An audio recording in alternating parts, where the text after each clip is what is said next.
ಬೈರ್ಮಂಗ್ಲ ಎರಡು ಪಂಚಾಯಿತಿಗಳಲ್ಲಿ ರೆವಿನ್ಯೂ ಗ್ರಾಮ ಸುಮಾರು 9 ರೆವಿನ್ಯೂ ಗ್ರಾಮ 26 ಹಳ್ಳಿಗಳು ಬರ್ತದೆ.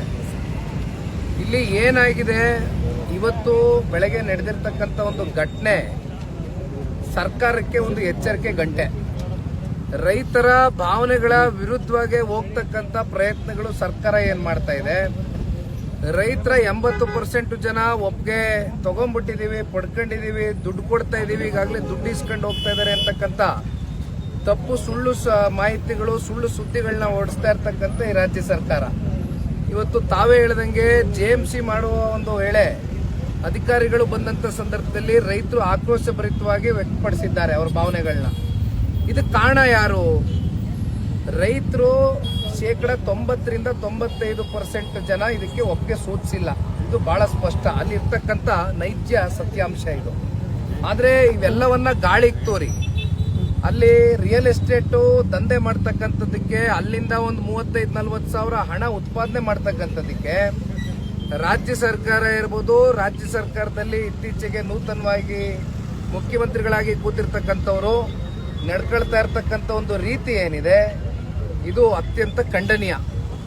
ಇಲ್ಲಿ ಸ್ವಪ್ರತಿಷ್ಠೆಯ ಪ್ರಶ್ನೆ ಅಲ್ಲ, ಪ್ರತಿಷ್ಠೆನ ಬದಿಗಿಟ್ಟು ರೈತರ ಭಾವನೆಗಳ ಜೊತೆ ಚಲ್ಲಾಟ ಆಡದಿರಾ ಅವರ ಎದೆ ಮೇಲೆ ಮರಣ ಶಾಸನವನ್ನ ಬರೀತಕ್ಕಂಥ ಪ್ರಯತ್ನ ಮಾಡ್ತಾ ಇರ್ತಕ್ಕಂಥ ರಾಜ್ಯ ಸರ್ಕಾರ ಮೊದಲು ಇವೆಲ್ಲವನ್ನ ಬಿಟ್ಟು ರೈತರ ನಿಜವಾದ ಸಂಕಷ್ಟ ಕೇಳಬೇಕು. ಯಾಕೆಂದ್ರೆ ಅಲ್ಲಿ ಸಣ್ಣ ರೈತರು, ಅತಿ ಸಣ್ಣ ರೈತರು ಬಹಳ ಜನ ಇದ್ದಾರೆ.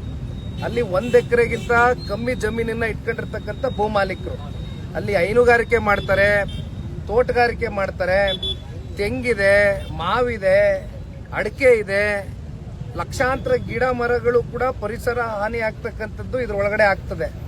ಇಲ್ಲಿ ಒಂದು ನಾನು ಹೇಳ್ತಕ್ಕಂಥದ್ದು, ಈಗಾಗಲೇ KDB ಇಂದ ಅಕ್ವಿಸಿಷನ್ ಸುಮಾರು 1.5 ಲಕ್ಷ ಎಕರೆಯಷ್ಟು ಅಕ್ವಿಸಿಷನ್ ಆಗಿದೆ.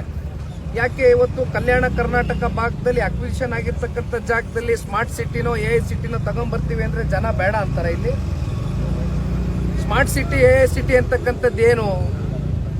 ಅದು ಒಂದು ರೋಬೋಟಿಕ್ ಆಗಿ ನಡೀತಕ್ಕಂಥ ಭವಿಷ್ಯದ ಒಂದು ಫ್ಯೂಚರಿಸ್ಟಿಕ್ ಒಂದು AI ಸಿಟಿ.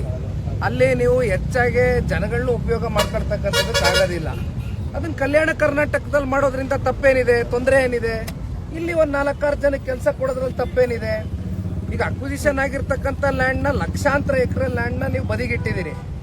ಅಲ್ಲಿ ಪ್ರತಿನಿತ್ಯ ಇವತ್ತು ಅಲ್ಲೇನು ಒಂದು ಫಲವತ್ತಾದಂಥ ಒಂದು ಭೂಮಿ ಇದೆ, ಅದನ್ನ ಕಸ್ಕೊಳ್ತಕ್ಕಂಥ, ವಶಪಡಿಸ್ಕೊಳ್ತಕ್ಕಂಥ ಪ್ರಯತ್ನ ರಾಜ್ಯ ಸರ್ಕಾರ ಮಾಡಿದ್ರ ಹಿಂದಿನ ಉದ್ದೇಶ ಏನಾಗಿದೆ? ಇದ್ರ ಬಗ್ಗೆ ರಾಜ್ಯ ಸರ್ಕಾರ ಉತ್ತರ ಕೊಡಬೇಕಾಗಿದೆ. ಆದ್ರೆ ಒಂದೇ ಹೇಳ್ತೇನೆ, ಈಗಾಗಲೇ ನಮ್ಮ ಕೋರ್ ಕಮಿಟಿ ಅಧ್ಯಕ್ಷರು ಕೃಷ್ಣಾರೆಡ್ಡಿ ಸಾಹೇಬ್ರು ನನ್ನ ಜೊತೆ ಎಲ್ಲ ಅವತ್ತು ಹೆಜ್ಜೆ ಹಾಕಿದ್ದಾರೆ. ಇಡೀ ಜನತಾದಳ ಪಕ್ಷದ ರಾಜ್ಯಾದ್ಯಂತ ಎಲ್ಲ ಪಕ್ಷದ ಕಾರ್ಯಕರ್ತ ಬಂಧುಗಳು ಅವತ್ತು ಪಾದಯಾತ್ರೆಯಲ್ಲಿ ಬಂದಿದ್ರು.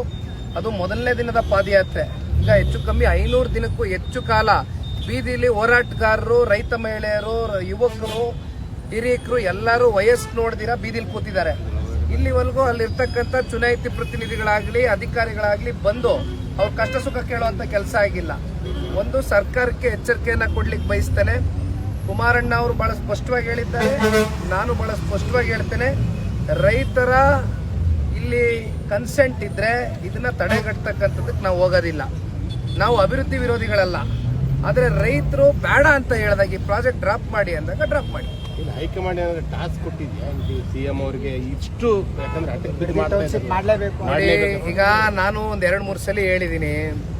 ಬೆಂಗಳೂರಿನಲ್ಲಿ ಟನಲ್ ಪ್ರಾಜೆಕ್ಟ್, ಲಾಲ್ಬಾಗು, ಸುಮಾರು ಲಾಲ್ಬಾಗ್ ಬಗ್ಗೆ ನಿಮ್ಗೆಲ್ಲ ಗೊತ್ತೇ ಇದೆ, ಇಡೀ ರಾಜ್ಯದ ಜನತೆಗೆ ಒಂದು ಪ್ರಸಿದ್ಧಿ ಸ್ಥಳ ಅದು. ಲಾಲ್ಬಾಗಲ್ಲಿ 6 ಎಕರೆ ಹೋಗುತ್ತೆ ಟನಲ್ ಪ್ರಾಜೆಕ್ಟ್ಗೆ. ಅಲ್ಲಿರ್ತಕ್ಕಂಥ ಪರಿಸರವಾದಿಗಳು, ಅಲ್ಲಿರ್ತಕ್ಕಂಥ ಜನಸಾಮಾನ್ಯರು ಅದನ್ನ ಬೇಡ ಅಂತ ವಿರೋಧಿಸ್ತಾರೆ. ಟನಲ್ ಪ್ರಾಜೆಕ್ಟ್ ಕಾಸ್ಟ್ ಎಷ್ಟು? 30,000 ಕೋಟಿ. ಇಲ್ಲಿ ಇದ್ರ ಕಾಸ್ಟ್ ಎಷ್ಟು? 35,000 ಕೋಟಿ.